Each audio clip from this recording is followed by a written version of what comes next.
The summer of 1948 clung to Maplewood Drive in a suffocating blanket of heat and silence. It was a silence only punctuated by the distant, rhythmic drone of cicadas and the occasional, hesitant squeak of Mrs. Gable's porch swing 2 doors down. Detective Elias Vance, a man whose face seemed permanently etched with the weariness of too many late nights and too little solace, hated the silence. In his line of work, silence usually meant that the real screams were happening behind closed doors. Elias drove his sturdy black Ford sedan slowly down the meticulously manicured street. The houses here were monuments to post-war American prosperity, neat lawns, fresh paint, and the comforting illusion of suburban bliss. But the house at 417 Maplewood Drive was different. It stood like a dark, decaying tooth in a row of pearly whites. The yard was overgrown, the curtains were perpetually drawn, and a heavy, oppressive air seemed to settle only on its roof. This was the home of the Morrison family. Robert Morrison, a seemingly unassuming man who worked as a bookkeeper, and his 3 young daughters, triplets, Lila, Clara, and June. For the past week, a creeping unease had spread through the neighborhood, not about the children, but about their absence. Mrs. Gable had finally broken the silence, calling the police after realizing she hadn't seen the girls play in the yard for nearly a month, not even briefly. Elias parked and stepped out. The air was thick and humid, pressing his uniform shirt to his back. The porch steps groaned under his weight as he approached the front door. He knocked, a firm official rap that echoed hollowly inside. The door was eventually opened by Robert Morrison himself. He was a slight man, perhaps in his late 30s, with a receding hairline and eyes that darted nervously, refusing to meet Elias's gaze. He wore a heavy knitted sweater despite the blistering heat. "Mr. Morrison?" "Detective Vance, Cleveland PD," Elias said, his voice low and steady, a practiced counterpoint to the man's agitation. "I'm following up on a neighbor's concern regarding your daughters." Morrison gripped the edge of the door, his knuckles white. "Concerns? There's nothing to be concerned about, Detective. The girls, they're fine. Just a nasty bout of the summer flu, contagious, keeping them isolated." Elias took a measured step closer, his eyes scanning the narrow foyer. The air inside was stale, a mixture of dust, mildew, and something faintly metallic. "I understand, but standard procedure requires me to see them. Just a quick visual check. Their names are Lila, Clara, and June, correct?" Morrison flinched at the mention of the names. A bead of sweat traced a path down his temple. "That's not necessary, Detective. I'm a responsible father. They're resting. You'll just upset them." The refusal, delivered with such strained urgency, was the first concrete piece of the puzzle. Elias knew instantly something was profoundly wrong. The anxiety in Morrison's voice wasn't just protective, it was defensive. "Mr. Morrison, with all due respect, I'm not leaving until I've confirmed their well-being," Elias insisted, planting his foot slightly across the threshold. "If they're sick, I'll be quick. If you continue to obstruct, I'll have to return with a warrant." "I'd prefer to handle this quietly." The word warrant seemed to snap something in the man. His shoulders slumped. He muttered something inaudible and stepped aside, gesturing with a trembling hand toward the interior of the house. "Fine, but be quick." The doctor said absolute rest. The living room was an unsettling tableau.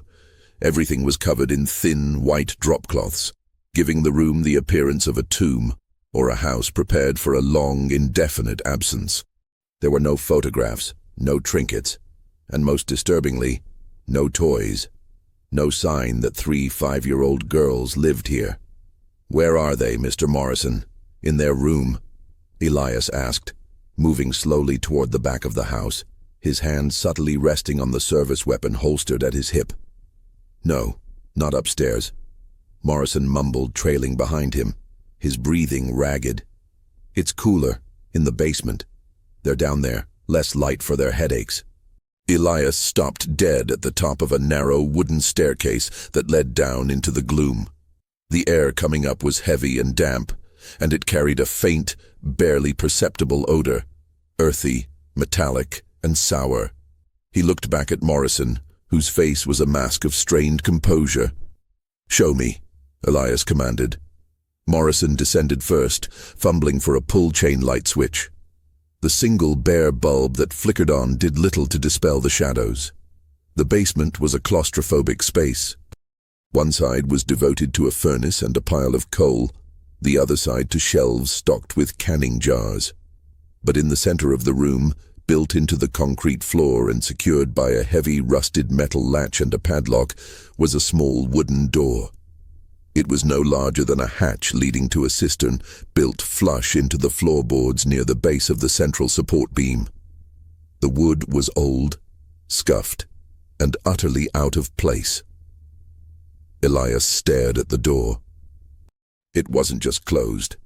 It was bolted shut. "Mr. Morrison." Elias's voice was now colder than the cellar air, stripped of any pretense of politeness. "What is that?" Morrison swallowed hard, his eyes wide with a frantic despair. That's where the girls are. It was the only place safe. The doctor said they couldn't be near any draft. It's perfectly sealed. They're fine. They have everything they need." "You locked 3 small children in a bolted box under the floorboards?" Elias advanced, his gaze burning into the small man. The fear in Morrison's eyes was intense, but it was edged with a frightening, desperate resolve. Elias knelt by the hatch. He pressed his ear against the cold, grimy wood. The silence was absolute. No sound of breathing, no rustle of fabric, no soft whimper, nothing. Only the frantic thumping of his own heart. He reached for the heavy padlock. "The key, Mr. Morrison. Now." The confrontation was instantaneous. Morrison's eyes, suddenly devoid of fear, narrowed into pinpricks of icy rage. He lunged, a desperate, animalistic motion, not for Elias, but for the rusty shovel leaning against the coal bin. "Stay back. You don't understand. I had to. They'll contaminate everything." Morrison screamed, his voice shattering the oppressive quiet of the basement. The pretense of the summer flu was gone, replaced by a chilling madness. Elias, reacting with the speed of trained instinct, sidestepped the wild swing of the shovel. He tackled Morrison, bringing him down hard onto the damp concrete. The struggle was short and brutal. Elias secured the struggling man in a painful hold, his mind already racing past the arrest. The girls, they were down there, and they had been for a long time. As Elias wrestled the key to the padlock from Morrison's pocket, he could feel a creeping dread that had nothing to do with the deranged father. It was the realization that the silence from beneath the hatch was the most terrifying sound in the world. He released Morrison, who lay sobbing, curled into a fetal position on the floor, repeating a nonsensical mantra about purity and the sickness. Elias inserted the key, his hands slick with sweat, and turned it. The heavy clunk of the lock disengaging was deafening. He threw the padlock aside, grasped the rusty latch, and with a terrible effort pulled the wooden hatch open. A rush of foul, heavy air, a stench of unwashed linens, stale water, and the sharp, unmistakable odor of neglect and sickness assaulted his senses. Elias peered down into the blackness of the pit. What he saw was not a space for children, but a literal underground cage. There were 3 small, ragged mattresses crammed together, and lying on one, small, still, and heartbreakingly pale, was the figure of a young girl. Elias gripped the edge of the opening, his professional detachment crumbling under the weight of the raw, horrifying scene. This wasn't just a crime, it was a profound, macabre act of cruelty. He shouted down the hole, his voice hoarse. "Hello, can anyone hear me? Police, we're here to help." There was no answer, only the shallow, rasping sound of something moving in the shadows. The mystery had ended, but the terror was just beginning. Thank you for watching the first part of the macabre case of the Morrison Triplets, locked in the cellar by their own father. The true horror of what Detective Vance discovered is just starting to unfold. Don't miss how this case develops. Make sure to hit the subscribe button and turn on notifications so you don't miss the next chapter. The air that rushed from the cellar hatch was a physical assault, thick, fetid and cold despite the Ohio heat. Detective Elias Vance recoiled, his professional composure momentarily shattered by the sheer, overwhelming evidence of human depravity. He didn't hesitate, though. The sight of the still, small form on the mattress demanded immediate action. He swung his legs down, dropping into the musty, subterranean space. The single bare bulb above provided a pathetic, weak glow, barely penetrating the shadows that clung to the corners. The basement floor felt cold and slick beneath his leather soles. The pit itself was horrifyingly small, maybe 8 feet long and 4 feet wide, a glorified sealed tomb constructed beneath the home's foundation. The walls were rough earth and concrete, damp with condensation. Besides the 3 thin, soiled mattresses, there were a few crumpled blankets, an empty, overturned metal bucket, and a scattering of hard, dried biscuits. This was not isolation. It was incarceration. Elias knelt beside the nearest girl, whose name he remembered was Lila. She was terrifyingly thin, her skin pale, almost translucent, stretched taut over fine bones. Her eyes were closed, her breathing shallow and irregular. He gently felt for a pulse on her tiny wrist. It was weak, thready, but definitely there. "Lila, can you hear me?" he whispered, his voice catching in his throat. She didn't stir. He looked at the other 2 mattresses, Clara and June. Clara was huddled tightly beneath a ragged blanket, facing the wall, her small body curled into a ball. June was lying on her back, her eyes open but unfocused, staring blankly at the low wooden ceiling that separated them from the main basement. Her lips were cracked and her hair was matted. Elias needed light, and he needed backup immediately. He looked up, spotting a narrow, rickety wooden ladder tucked beside the central beam, presumably used for the man to access his prisoners. "Morrison!" Elias roared, his voice echoing off the concrete walls. "Don't you move a muscle. I'm calling this in." He clambered back up the ladder and snatched the radio from his belt. He ignored the pathetic, continuous whimpering coming from Robert Morrison, who was still balled up on the floor.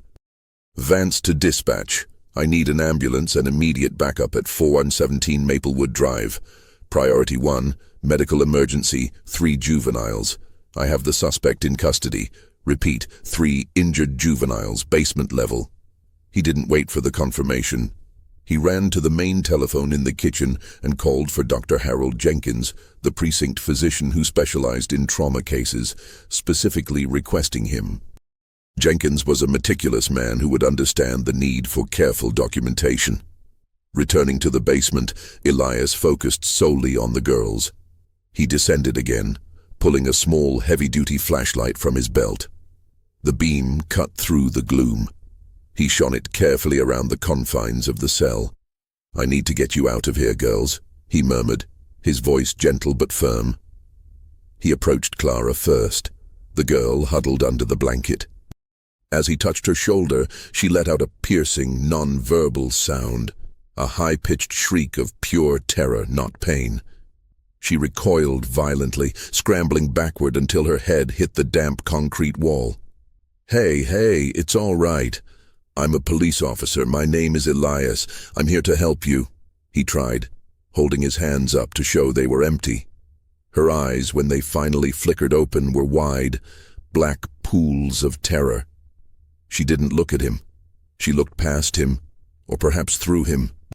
She made no attempt to speak, only continued to emit shallow, rapid, terrified gasps.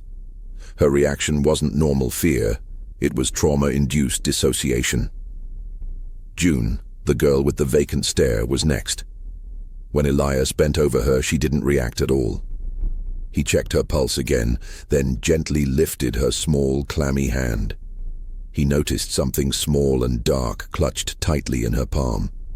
It was a single, smooth, grey riverstone. She held it like a talisman, her only connection to something outside this suffocating space. Elias knew better than to pry it from her.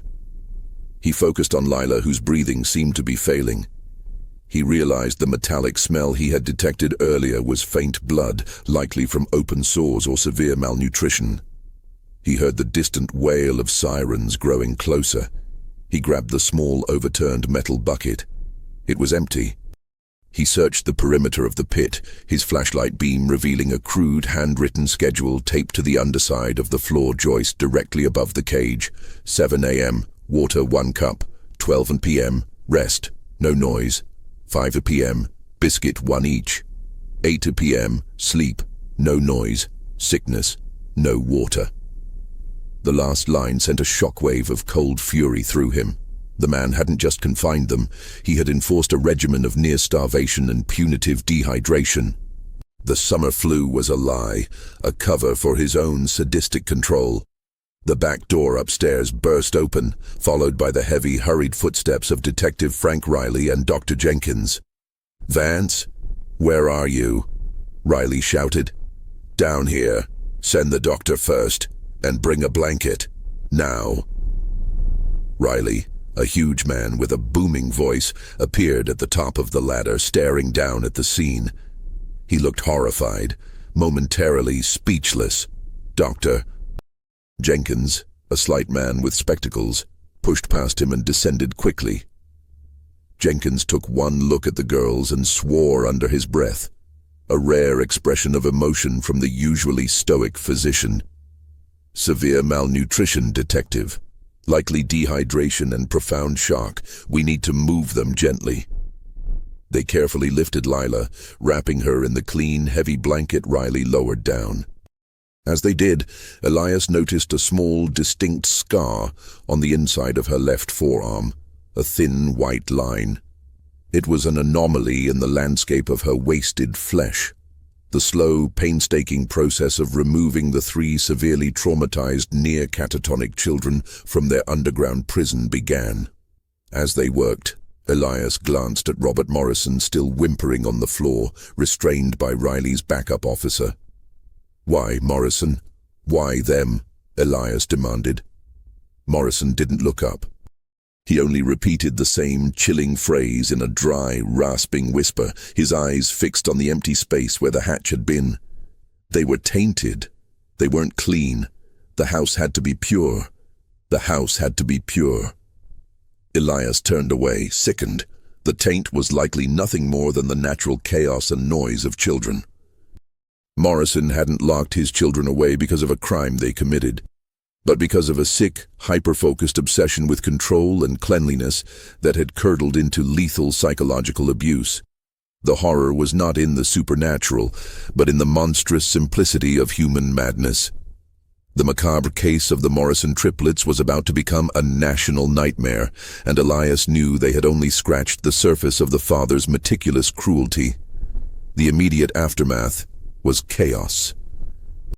The street was flooded with emergency lights, the silent suburbs of Maplewood Drive suddenly ablaze with the glaring truth of the Morrison house. Robert Morrison was led away in handcuffs, still raving incoherently about purity and the need to sanitize the source. Detective Elias Vance, however, remained at the house, focused on securing the scene. He had the sickening certainty that the cage under the floorboards was not the entirety of the story. A man capable of such calculated, prolonged cruelty would leave a trail, a testament to his distorted reality. Dr. Jenkins had insisted the girls be taken to a specialized pediatric unit. He confirmed their condition: severe wasting, developmental stunting, and profound psychological shock bordering on catatonia. Their physical injuries were relatively minor, mostly pressure sores and evidence of severe dehydration, but the psychological damage was catastrophic. They were alive, but barely connected to the world. Elias was now in the main floor of the house with Detective Riley, conducting a systematic search. The living room and dining room remained covered by the white drop cloths, meticulously draped. "It's like he was preserving a museum of normal life," Riley muttered, pulling back a cloth from a sofa. The fabric beneath was pristine, waiting for the contagion to pass. Elias wasn't interested in the furniture. He went directly to the desk where Morrison kept his bookkeeper records. It was a monument to meticulous organization. Ledgers were stacked and labeled with perfect, uniform handwriting. Every expense was documented, every receipt filed. It was here, amidst the columns of neat numbers, that Elias found the first significant clue. A small, leather-bound diary, tucked not with the personal effects, but meticulously catalogued under miscellaneous household records. Elias opened it. The handwriting was Robert Morrison's, precise, controlled, and chillingly lucid. It was not the rantings of a madman, but the cold, logical justification of a meticulous monster.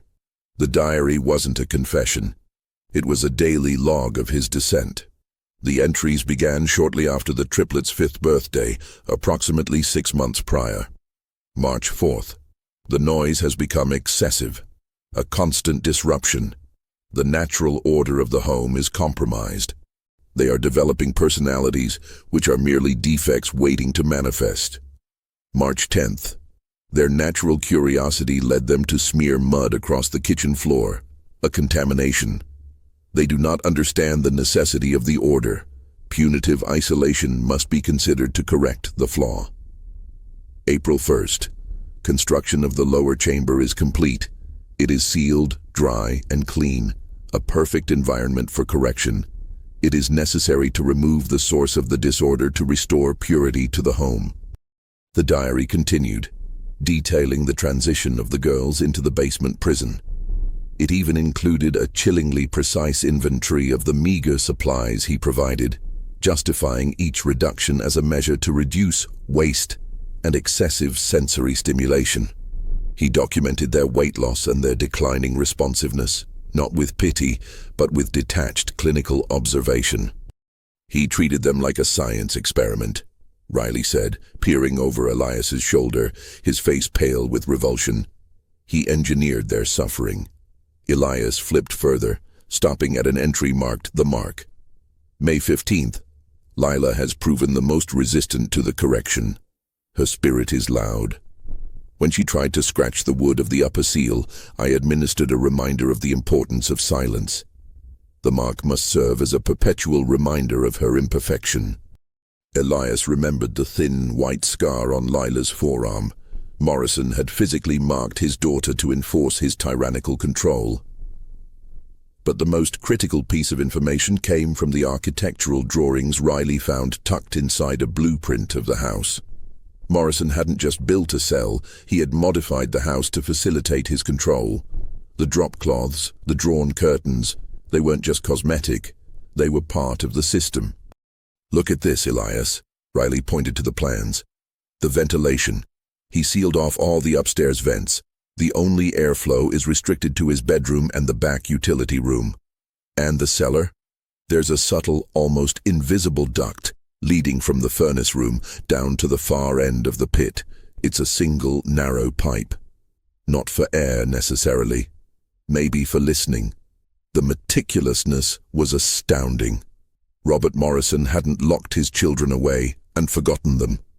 He had been present, observing, listening, and maintaining his perverse sense of order. The physical isolation was only half the horror. The psychological torment was the constant, chilling presence of their father, a silent, all-powerful warden. As the sun began to set, casting long, unsettling shadows through the covered windows, Elias made a critical decision. They had the suspect, and they had the physical evidence of the torture. But the motivation was still murky, rooted only in Morrison's vague ramblings about purity. Elias needed to understand why the triplets specifically triggered this obsession, and why Morrison's wife, who was supposedly away visiting family, hadn't been home to intervene. He found a small framed photo in a dresser drawer. It was of Robert Morrison, and a woman who looked strikingly similar to the girls, though she looked strained, her smile fragile. "We need to find Mrs. Morrison," Elias stated, folding the diary closed. She may be the only key left who can explain the order that Robert Morrison was so desperately trying to protect. The investigation was now pivoting.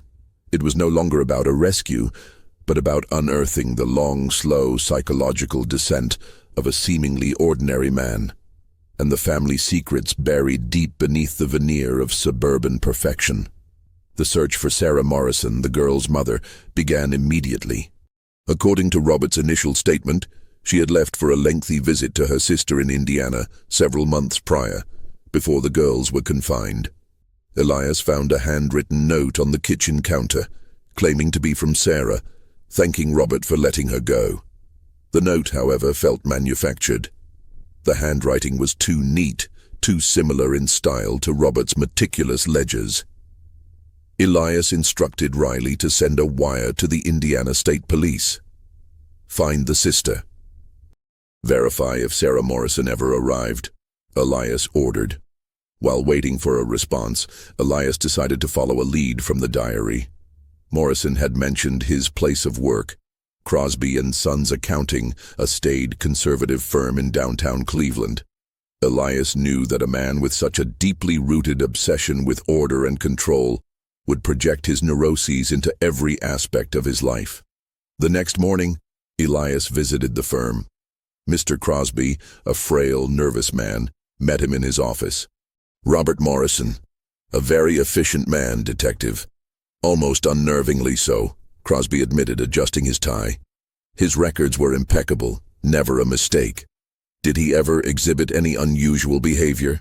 Talk about his family? Elias asked. Crosby hesitated. He was quiet, kept to himself, but yes, he did talk about his daughters, the triplets, always with a kind of detachment.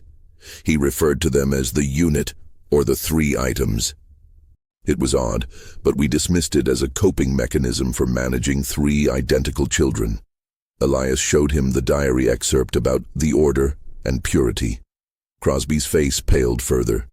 I recall a few incidents, Crosby confessed.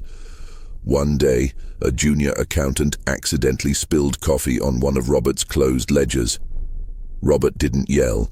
He just went completely silent, wrapped the ledger in a plastic sheet, and took a box cutter to the accountant's desk, scoring it repeatedly. He then calmly explained that contamination requires removal. He was put on mandatory leave for a week.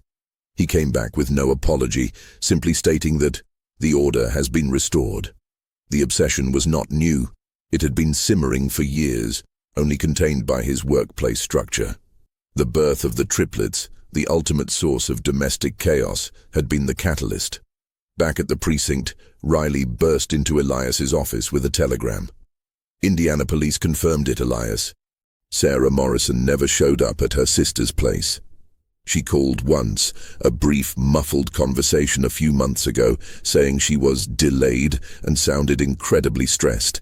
She hasn't been heard from since.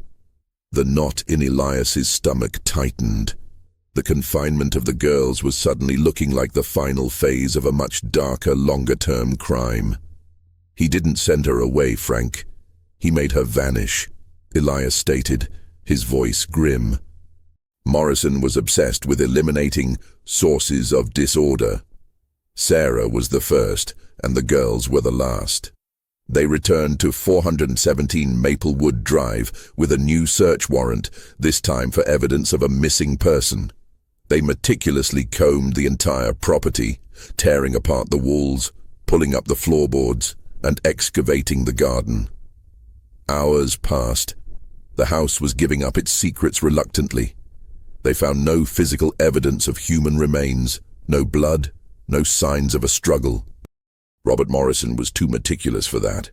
Then, in the detached single-car garage, Elias found something hidden behind a stack of meticulously organized empty paint cans. It was a large, worn steamer trunk, heavily taped shut. Riley and Elias forced the lid open. Inside, neatly folded and carefully preserved, were all of Sarah Morrison's clothes, dresses, blouses, shoes, everything. They were clean, pressed, and stacked by color. Below the clothing, they found her purse, her driver's license, and her favorite silver locket. Morrison hadn't disposed of her belongings. He had curated them. He had removed the woman, the source of her contamination, but preserved her physical identity, perhaps to maintain his own illusion of control or sanity. But there was a small, sealed envelope taped to the lid of the trunk. Inside was a single typed sheet of paper, clearly prepared by Robert. Order of relocation. Subject: Sarah M. Wife. Date of relocation: November 12, 1947. Reason: persistent introduction of chaotic elements into the home. Method: removed from the home and permanently disposed of. Location: confidential. Conclusion: order restored to primary domestic unit. The paper was a horrifying business memo, a receipt for murder. The relocation had occurred months before the confinement of the girls, marking the beginning of Morrison's total tyrannical control. Elias had his evidence of murder, but he still didn't have the body. And he needed to know why the triplets, specifically, were next. He was certain the key lay in the family's past, perhaps in the circumstances of their birth. He ordered a background check on both Robert and Sarah Morrison, focusing heavily on their early marriage and the delivery of the triplets. He looked around the empty, sealed garage. Morrison was a man obsessed with the order, who sought to eliminate chaos by first eliminating his wife and then imprisoning his children. The true horror was in the chillingly rational mind behind the monstrous acts. The puzzle was almost complete, but the final, devastating piece was still missing. The background reports arrived from the records office by late afternoon. Robert Morrison's file was uneventful. An only child, meticulous in school, excelled in accounting. His parents had passed away years ago, leaving him the house. It was Sarah Morrison's history, however, that held the first tremor of an answer. Sarah had been raised in a large, boisterous, and notably disorganized family. Her sisters were free spirits, known for their impromptu parties and chaotic energy. This information, placed against Robert's diary entries, painted a stark contrast. Robert didn't just dislike chaos. He felt the existence of it was a personal threat to his fragile sense of control. But the most critical document was the birth certificate for the triplets. Elias sat at his desk, studying the document from St. Luke's Hospital, dated 5 years earlier. Lila, Clara, and June Morrison. Identical triplets, born via a difficult emergency procedure. A detail on the form, a handwritten note scrawled in the margin by the attending physician, Dr. Allen, caught Elias's attention. Note: extreme distress exhibited by father upon viewing the children. Father insisted on separation immediately, citing fear of contamination from overmultiplication. Recommended psychiatric follow-up for paternal anxiety. Robert Morrison hadn't reacted to the birth of his children with joy or pride, but with fear and a perverse diagnosis of overmultiplication. The triplets represented the ultimate, uncontrollable chaos. 3 identical, demanding infants who could never be perfectly ordered or silenced. Elias realized that Robert Morrison's obsession wasn't simply about cleanliness. It was a deeply ingrained pathological fear of reproduction and duplication, a terror that life itself, in its messy, multiplying forms, would swallow his rigid structure. The triplets, by their very nature, symbolized the breakdown of his singular, ordered world. Elias decided to track down Dr. Allen, the physician who had delivered the girls and written the cryptic note. Dr. Allen, now retired and living in a quiet retirement community, was initially hesitant to speak about a patient from 5 years ago. Elias showed him a photo of Robert Morrison and read the diary excerpts. The doctor's face went pale. "I remember Mr. Morrison distinctly," Dr. Allen sighed, leaning back in his armchair. The delivery was complicated. 3 babies. Mrs. Morrison was exhausted but relieved. But the father, he was the most disturbing part. "Tell me about his fear of contamination," Elias urged. "When I presented him with his 3 daughters, he didn't even look at them. He looked at me, his eyes wide and vacant." He said, "3 is too many. They are a redundancy. They will breed chaos in the home." He demanded I separate them immediately, put them in separate wings of the hospital. We had to restrain him physically. He was completely panicked, fixated on the idea that the 3 identical girls would combine and destroy the integrity of his life. Dr. Allen confirmed that Robert had been recommended for mandatory psychiatric evaluation, but Sarah, exhausted and perhaps embarrassed, had pulled him out and insisted they handle it themselves. She had been protecting him, trying to manage his severe neurosis, which only gave him more control. Mrs. Morrison was a wonderful woman, but she was trapped, the doctor concluded sadly. She didn't want to admit her husband was truly sick. Elias thanked the doctor and drove back to the city, his mind racing. He had the why. Robert's terrifying, delusional need to suppress any form of multiplying life. Now he needed the where of Sarah Morrison. The typed note mentioned location confidential. A man like Morrison would only trust the simplest, most controlled method of disposal. Back at the Morrison house, Elias ordered the septic system to be drained and the coal bin to be emptied. Riley was skeptical. "You think he buried her in the coal, Elias? It's too messy." He's meticulous, Frank, but he's also logical in his own twisted way. He views things as waste or containment. If he didn't want to dig a messy hole, he needed a pre-existing container that could be permanently sealed and hidden in plain sight. They focused on the basement furnace room, the heart of Morrison's domain, right next to the cellar cage. The floor was concrete, but in the corner where the coal chute opened, there was a small, sealed, irregularly shaped section. It looked like a very rough patch job, almost intentionally disguised by the surrounding detritus of old tools and dust. Elias called in a crew with a jackhammer.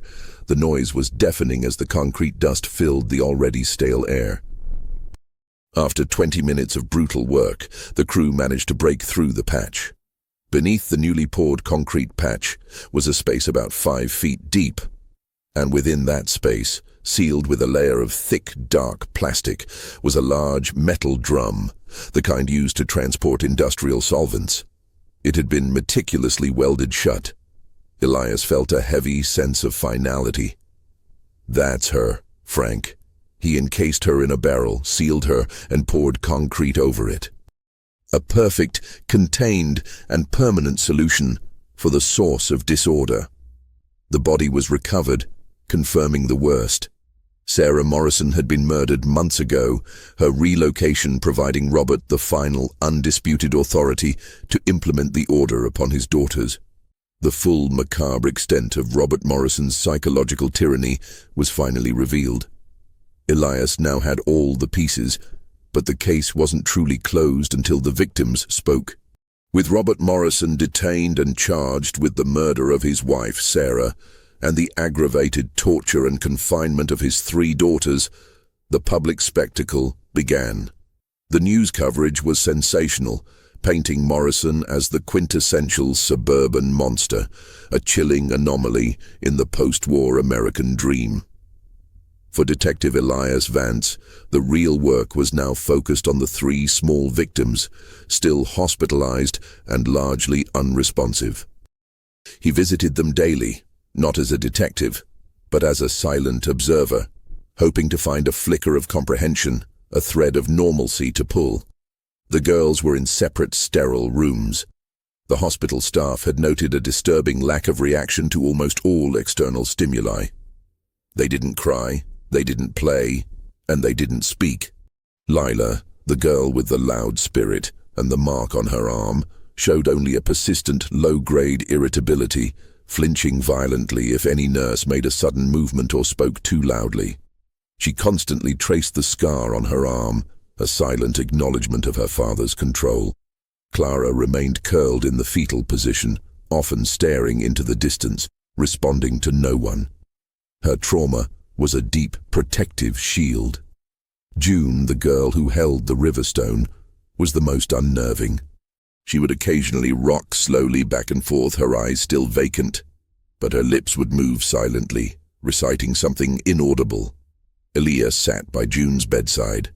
"June," he said softly, keeping his voice even and low. "That stone you have, where did you find it?" June's lips stopped moving. For a brief moment her eyes seemed to focus on him. Then she turned away, staring at the white wall. The lead psychologist, Dr. Eleanor Hayes, a severe but deeply empathetic woman, explained the prognosis to Elias. "Detective, they've been subject to what we call total controlled environment syndrome. Morrison wasn't just isolating them, he was systematically suppressing their development, their speech, their movement, their emotion. They learned that silence and stillness were the only things that kept the punishment at bay. They have effectively self-censored their existence." "How do we break through?" Elias asked, feeling a powerful sense of failure. "We need a trigger, something that speaks to the specific trauma. It's not the darkness or the small space, it's the sound. They were punished for noise." Elias realized that the single, crucial element missing from the crime scene was any evidence of their suffering within the pit. Morrison's diary mentioned the need for silence during correction. He had designed the environment to suppress, but he also had to be sure they were complying. He drove back to the now sealed 417 Maplewood Drive. With a new permit, he and Riley went back to the basement cage. They examined the subtle pipe leading from the furnace room down to the pit. It was precisely what Riley had suspected, an oral conduit. Elias knelt at the end of the pipe in the pit. "Riley, go upstairs. Stand where Morrison stood by the furnace. Whisper something." Riley went up. A moment later, his voice, though a low whisper, resonated clearly and chillingly down the narrow pipe. "Are you making noise?" The effect was instantaneous and terrifying. In the pitch black of the sealed pit, that whisper would have been amplified, sounding like the voice of a colossal, omnipresent warden. Their father, listening, judging, always present. The girls were never truly alone. The psychological terror was the constant auditory surveillance. Elias understood now why June rocked silently, why Clara remained curled up, and why Lila flinched. They were conditioned to fear the sound of their father, a sound that could come from anywhere, at any time, amplified into a terrifying judgment. Back at the hospital, Elias brought an item from the house that the police had catalogued. A small, slightly worn toy wooden rabbit that had been found stuffed deep under the coal pile, almost hidden. It was the only toy found anywhere on the property. He placed the rabbit gently on June's bed. June didn't react. Elias then spoke, not to her, but to the rabbit. He kept his voice barely above a whisper, mimicking the tone of a calming, distant sound. "This little rabbit." He was very quiet. Elias began, his voice taking on a narrative quality. He was hidden in the dark. He was afraid of the loud voice. But the loud voice is gone now. The rabbit can make a little sound now. A small sound. "It's safe." He repeated the words, slowly, patiently. After 5 minutes, June's slow, rhythmic rocking stopped. Her head tilted fractionally toward the sound of his voice. She still didn't look at him, but she was listening. Then Clara, in the room next door, who had been completely withdrawn, began to make a sound. It wasn't a word. It was a high-pitched, sustained hum, a sound that was controlled, yet present. It was a sign. Elias continued his soft monologue. He didn't ask questions. He offered permission. Permission to make noise. Permission to exist. The trauma was so deep, it required a reversal of the condition itself. The silence of the Morrison Triplets was finally, painstakingly, beginning to fracture. Elias knew the girls would likely never fully recover, but their survival depended on finding the words that Robert Morrison had methodically stolen from them. The long, terrifying work of healing was just beginning, but the breakthrough was finally at hand.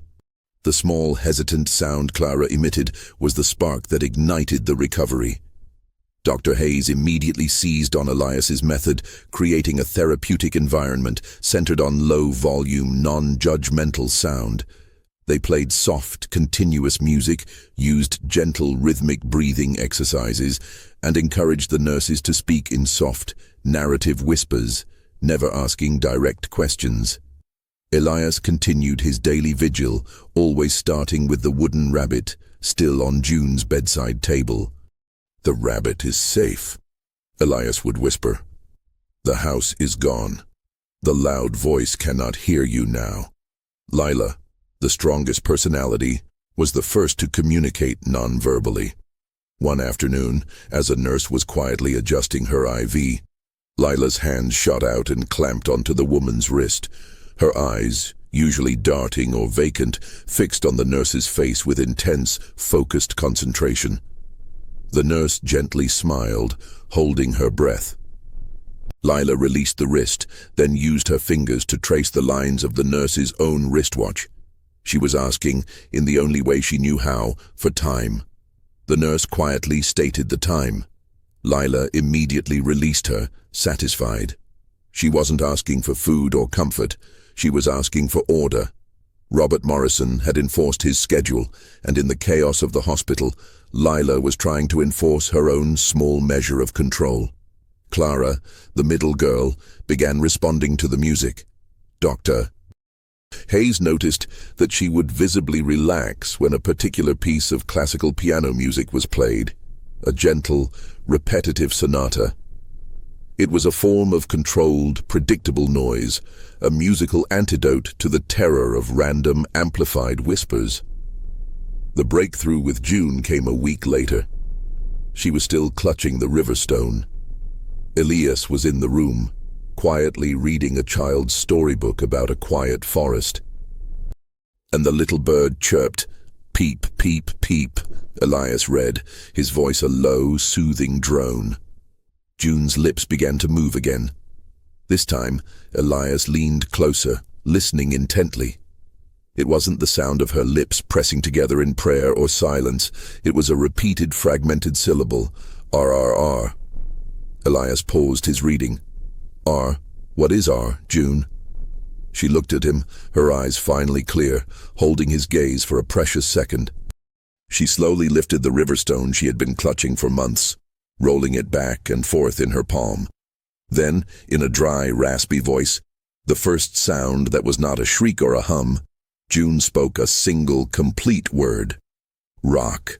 It was the name of her companion, her secret comfort, the object that represented her connection to the outside world before the dark pit. The word was a victory, a single, devastatingly fragile thread pulling her back to reality. Elias felt a surge of professional and personal relief. The silence was broken. Dr. Hayes immediately changed her approach. Now that they had a word, they could build a language. They were using association, showing June rocks, talking about water, then moving to food. The other two girls were watching, observing their sister's successful communication. The first full coherent sentence came from Lila 2 days later. Elias was showing her a picture of the Morrison house, a necessary step to help her process the trauma. Lila looked at the photo, her face completely expressionless. She pointed to the front door. "He is in the wall."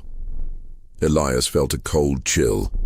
The children didn't know about their mother's murder or the drum, but Lila, in her fragmented, traumatized state, was describing her father's state, gone, hidden, contained, like her mother had been, sealed in the wall of their lives.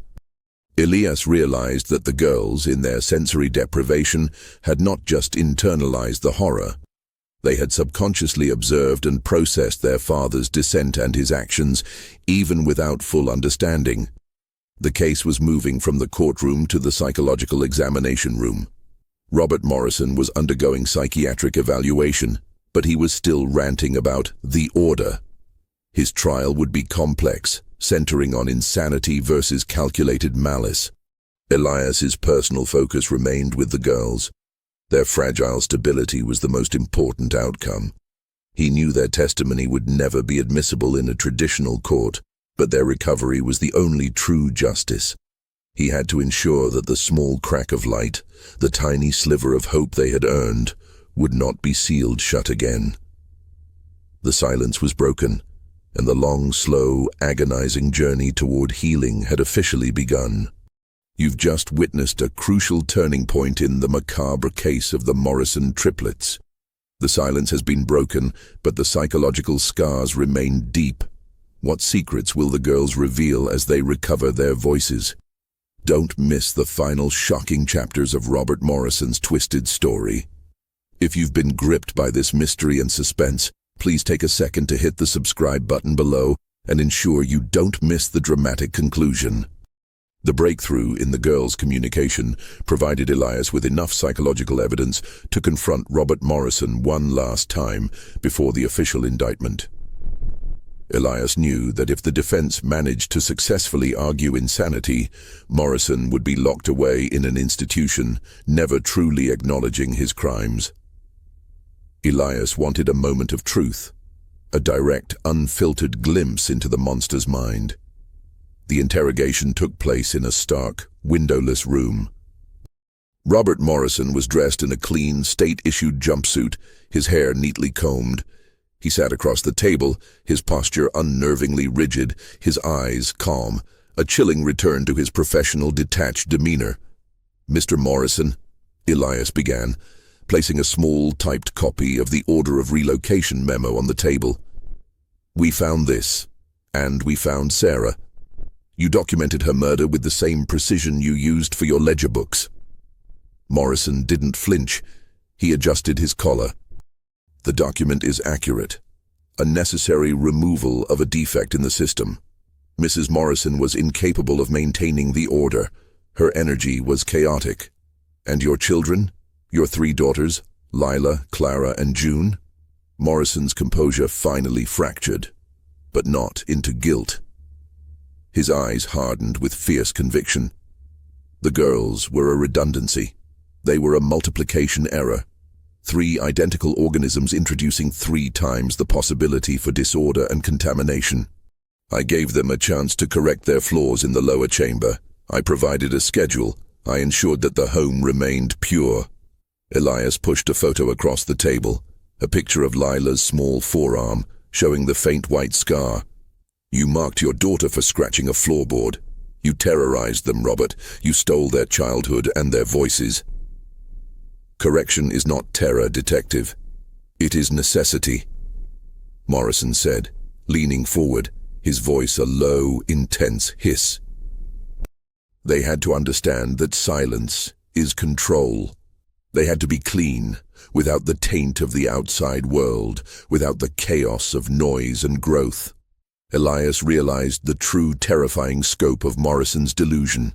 He was not a sadist in the traditional sense. He was a tyrant of order, who saw his family not as human beings, but as variables in a self-designed, hyper-controlled experiment. Elias changed tactics, focusing on the details of the pit, hoping to pull him back into his meticulous world. "Tell me about the listening pipe, the one that runs from the furnace room to the pit. Why did you use that, Robert?" A small, thin smile touched Morrison's lips. It was the smile of a technician proud of his ingenious design. The pipe was essential. The correction must be complete. They needed to know that I was always present. The home is a single entity. My voice, even a whisper, had to be the absolute authority amplified, ensuring that any deviation, a sigh, a cough, a whisper, was immediately detected and noted. The knowledge of perpetual surveillance is the most effective form of control, Detective. It ensures the silence. Elias felt a cold wave of revulsion.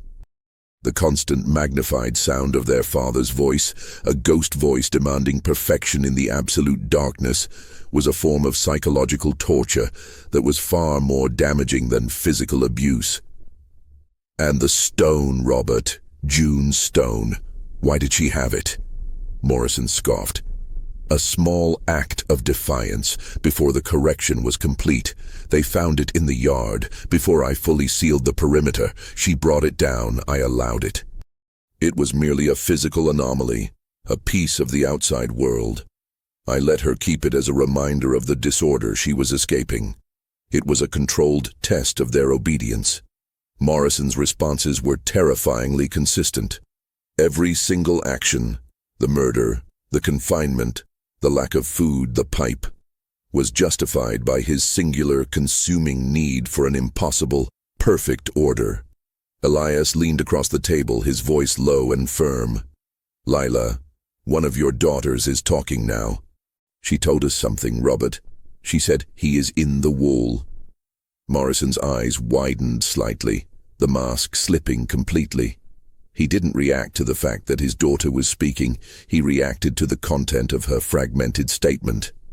"No," he whispered, a tremor running through his body. "No, she cannot know.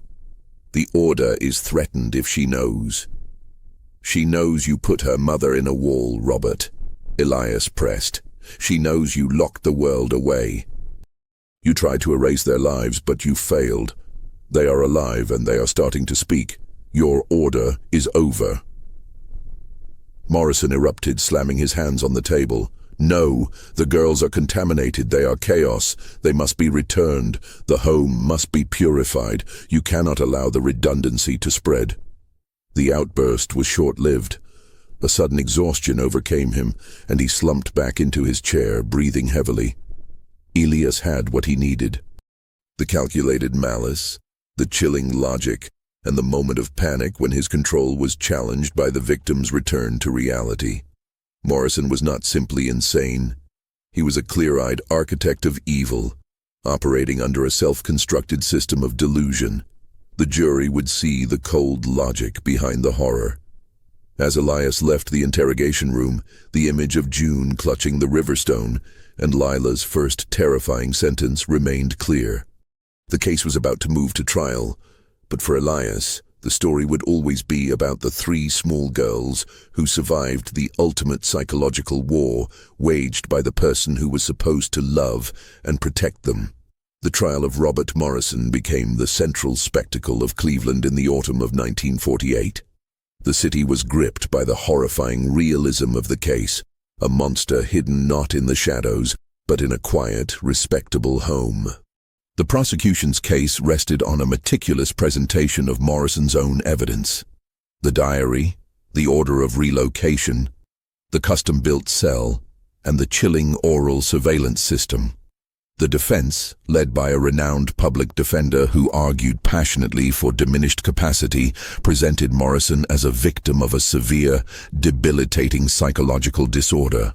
A man incapable of judging his actions due to his profound obsessive-compulsive psychosis and delusion of the order. Detective Elias Vance was the prosecution's star witness, detailing the discovery of the girls, the condition of the subterranean cage, and the recovery of Sarah Morrison's body. He presented the evidence with professional precision, careful not to inject emotion, allowing the facts to speak for the sheer cruelty of the acts. The turning point of the trial came not with a piece of forensic evidence, but with a brief, quiet statement from Dr. Eleanor Hayes. She testified about the psychological trauma of the girls. Lila, Clara, and June were not simply neglected, Dr. Hayes explained to the jury. They were systematically conditioned to believe that their very existence, their breathing, their movement, their growth, was an act of defiance that required severe immediate correction. They were being tortured into silence. She provided a harrowing medical description of their withdrawal, their regression, and the profound fear of auditory stimuli, explaining the purpose of the amplified whisper pipe found in the basement. The defense attorney countered, "Dr. Hayes, are the girls well enough to provide testimony to this court? Do they speak?" "They are speaking, yes," Dr. Hayes replied softly, "but they are not traditional witnesses. Their testimony is fragmented, tied to their trauma. They are not reliable in a sequential narrative sense. They will likely never be." The jury looked disappointed. Morrison, sitting at the defense table, smirked slightly, confident that his victims could not speak against him. Elias, anticipating this, had prepared a quiet, unorthodox demonstration with Dr. Hayes. He had a small tape recorder set up in a corner of the courtroom, a new piece of technology that few had seen used in court. Your Honor, with the court's permission, the prosecution requests a demonstration of the victim's communication, Elias stated, a demonstration to show how the truth is emerging. The judge, intrigued by the novelty and the gravity of the case, allowed it. Elias played the tape. It was a brief, 2-minute recording made during a therapy session with June. It was mostly silence, then the low, repeated cooing sound of Dr. Hayes attempting to encourage a response. Then, faint but clear, June's slow, deliberate voice came through the speaker. It was a single, painful, complete sentence. "The dark is hungry for the noise." The phrase hung in the air of the silent courtroom. It was not an accusation, it was a poetic, terrifying description of the psychological environment Robert Morrison had created. A place where the absence of sound was necessary for survival. The sentence articulated the horror of the pit far more effectively than any adult testimony. Morrison listened to the voice of his daughter. His face, which had been so composed, began to twitch. He pounded a fist softly on the table, a controlled, suppressed rage bubbling beneath the surface. The prosecution rested. The jury was visibly shaken. Morrison took the stand in his own defense. He spoke calmly, methodically, detailing his accounting work, his early life, and then, slowly, his philosophy of the order. "My wife introduced disorder. My children, specifically the 3 identical girls, introduced chaos," Morrison said, addressing the jury as if they were a confused committee. "I merely implemented control measures. The home was suffering a systematic breakdown. I was the one who restored the balance. I did nothing wrong. I maintained purity." He never showed remorse. He showed only pride in the perfection of his system. On cross-examination, the prosecutor simply read aloud the diary entry detailing the forced mark on Lila's arm, followed by the entry detailing Sarah Morrison's relocation. "Mr. Morrison, by your own words, you are a confessed murderer and a torturer who imprisoned his children. You did this because you were afraid of the chaos of normal human life. Is that correct?" Morrison stared directly at the prosecutor, then over at the judge. He adjusted his collar and gave his final, definitive statement, a terrifying summation of his delusion. "I am a man who was burdened by redundancy. I was a custodian of order. I removed the defects. The system is now clean. I await my commendation." The jury retired. The collective silence of the courtroom was broken only by the clock ticking. The question was not if Morrison committed the crimes, but why he did it, and whether the law would see him as a clinical lunatic or a malicious perpetrator. The trial had forced the city to confront the unsettling truth. Sometimes, the greatest monsters look exactly like your quiet, bookkeeping neighbor. The jury took only 3 hours to reach a verdict. Guilty on all counts, first-degree murder, kidnapping, and 3 counts of aggravated assault, torture, and false imprisonment. The courtroom was silent as the verdict was read. Robert Morrison stood impassively, his face losing none of its rigid composure. He had expected a commendation, not a conviction. The law had rejected his order. During the sentencing, Elias Vance stood beside the prosecutor. He requested the maximum sentence. Before the judge delivered his final decision, Elias walked to the witness stand one last time. "Your Honor," Elias began, his voice ringing with quiet authority. "Robert Morrison was given a fair trial, but the justice the court can deliver is only partial. The true sentence for Mr. Morrison must be delivered by his victims." Elias looked directly at Morrison. "Your Honor, Mr. Morrison was obsessed with the order. He wanted silence, control, and elimination of chaos. He failed." Elias then read a letter prepared by Dr. Hayes, detailing the progress of the triplets. Lila was now speaking in full sentences, asking complex questions about the world. Clara was smiling, responding to touch, and could be seen humming the sonata that had brought her comfort. June still clutched her river stone, but she was now using it in play, creating small, whispered stories for it. "The three girls are learning to make noise again," Elias stated, his eyes locked on Morrison. "They are recovering, growing, and resisting the conditioning you inflicted. Their lives, their sound, their growing strength, that is the final, permanent undoing of your order." The judge delivered the sentence: life imprisonment without the possibility of parole. As the bailiffs escorted Robert Morrison from the courtroom, Morrison paused. He turned to Elias, his eyes blazing with a final, desperate fury. "You have released the chaos," he hissed, his voice raw. "You have corrupted the purity of the home. The system will fail. The system will fail."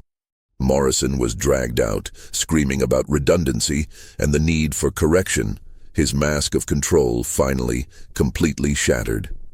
2 years passed. The Morrison house at 417 Maplewood Drive was demolished immediately after the trial. The basement was filled with concrete, a final permanent sealing of the Macabre pit and the memory of what occurred there.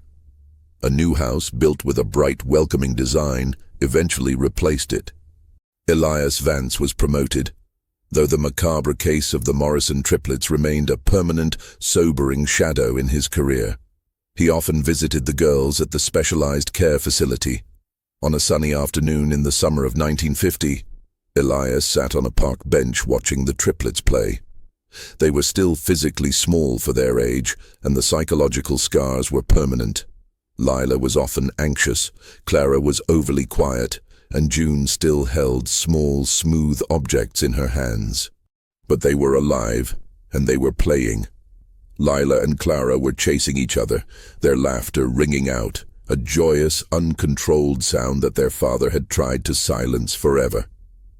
June sat nearby, gently building a small castle out of sand.